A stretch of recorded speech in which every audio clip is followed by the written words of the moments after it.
কর্তামশাইয়ের আবদারে আজকের এই রেসিপি। ছোলা খেতে তো ভীষণ পছন্দ করে, আর এই ছোলার রেসিপিটা ওর ভীষণ পছন্দের। এটার কি নাম দেবো আমি জানি না, তো তোমরাই বলে দিও। ছোলাটাকে এইভাবে রান্না করলে ও ভীষণ খেতে পছন্দ করে, তো বলল আজ পরোটা দিয়ে টিফিনে এইটাই বানানো হোক।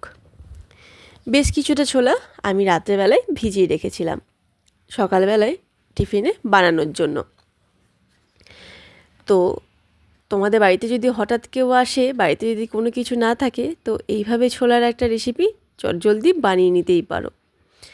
খুব কম সময়ে খুবই হেলদি আর খুব টেস্টি একটা রেসিপি। এই যে ছোলাটা কিন্তু বেশ ভালোভাবে ভিজে বড় বড় হয়ে গেছে।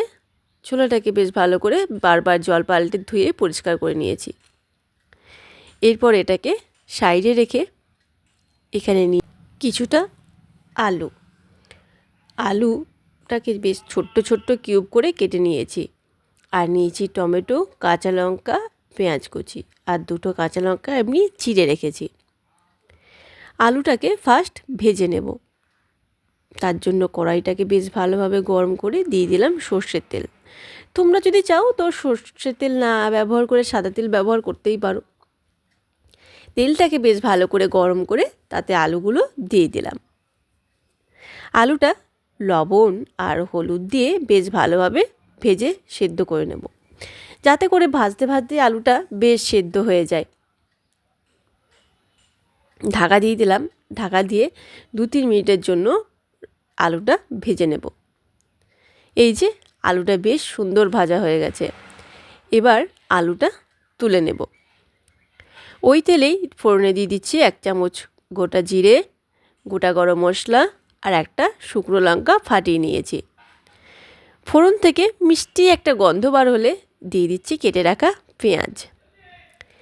পেঁয়াজটাকে বেশ লাল লাল করে ভেজে নিতে হবে। এই যে পেঁয়াজটা লাল ভাজা হয়ে গেছে। এবার দিয়ে দিচ্ছি কুচি করে রাখা কাঁচা লঙ্কা। এখানে শুকনো লঙ্কার ব্যবহার করব না, শুকনো লঙ্কার গুঁড়ো, তাই কাঁচা লঙ্কার পরিমাণটা আমি একটু বেশি দিয়েছি। আর এই রেসিপিটা একটু ঝাল ঝাল হলে বেশ ভালো লাগে। দিচ্ছি পেঁয়াজ আদা রসুনের পেস্ট। পেঁয়াজ আদা রসুনের পেস্টটাকে বেশ ভালোভাবে তেলের সাথে কষে নিতে হবে, যতক্ষণ না পর্যন্ত মশলা থেকে কাঁচা গন্ধটা চলে যাচ্ছে। এরপর দিয়ে দিচ্ছি এখানে কিছু গুঁড়ো মশলা, যেমন 1 চামচ হলুদ গুঁড়ো, 1 চামচ ধনে গুঁড়ো, 1 চামচ কাশ্মীরি লঙ্কার গুঁড়ো আর কিছুটা চাট মশলা। গুঁড়ো মশলাগুলো মশলার সাথে বেশ ভালোভাবে মিশিয়ে নিয়ে কষিয়ে নিতে হবে, যতক্ষণ না মশলা থেকে তেল ছেড়ে আসছে। খেয়াল রাখতে হবে মশলাটা যেন ধরে না যায়।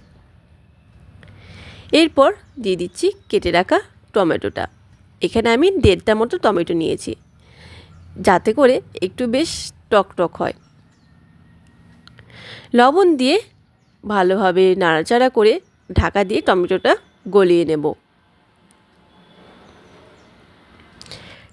ঢাকা খুলে মশলাটা আবারও বেশ ভালোভাবে কষিয়ে নেব।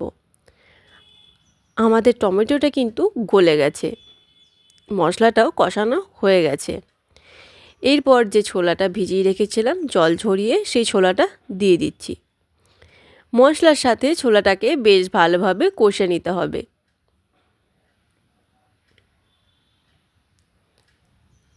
খুব বেশিক্ষণ না, কয়েক সেকেন্ডের জন্য বেশ ভালোভাবে মিশিয়ে নেওয়ার পর ভেজে রাখা আলুটাও দিয়ে দিলাম। তোমরা যদি চাও তো আলুটা না দিতেও পারো, তবে আলুটা দিলে এর টেস্টটা বেশ ভালো হয়। আলুটাও ছোলা মশলার সাথে বেশ ভালোভাবে কষে নিচ্ছি। এরপর দিয়ে দিচ্ছি 1 চামচ চিনি। টক ঝাল মিষ্টি ব্যালেন্সটা বেশ ভালো হবে। মশলা সমস্ত কিছু কষানো হয়ে গেছে। এবার দিয়ে দিচ্ছি পরিমাণ মতো জল। খুব বেশি জল দেওয়ার প্রয়োজন নেই, ছোলাটা শুধু সেদ্ধ হতে হবে। আলুটা তো আমাদের অনেকটা সেদ্ধ হয়েই আছে। এরপর দিয়ে দিচ্ছি আবারও একটু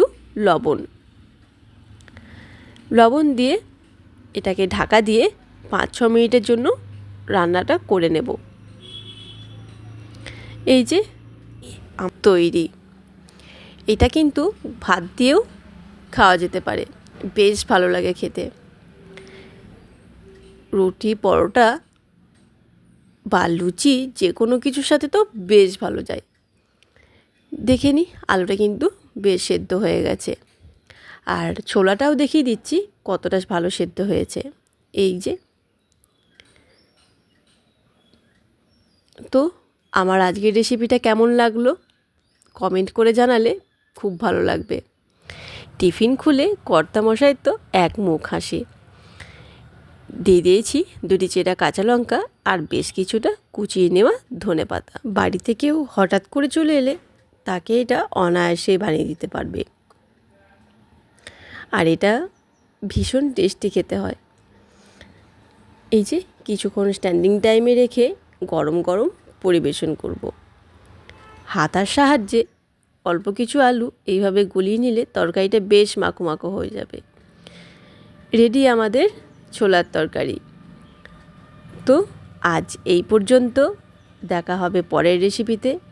তোমরা সবাই খুব ভালো থেকো। ভিডিওটা যদি ভালো লেগে থাকে তাহলে অবশ্যই একটা লাইক করে দিও। ধন্যবাদ।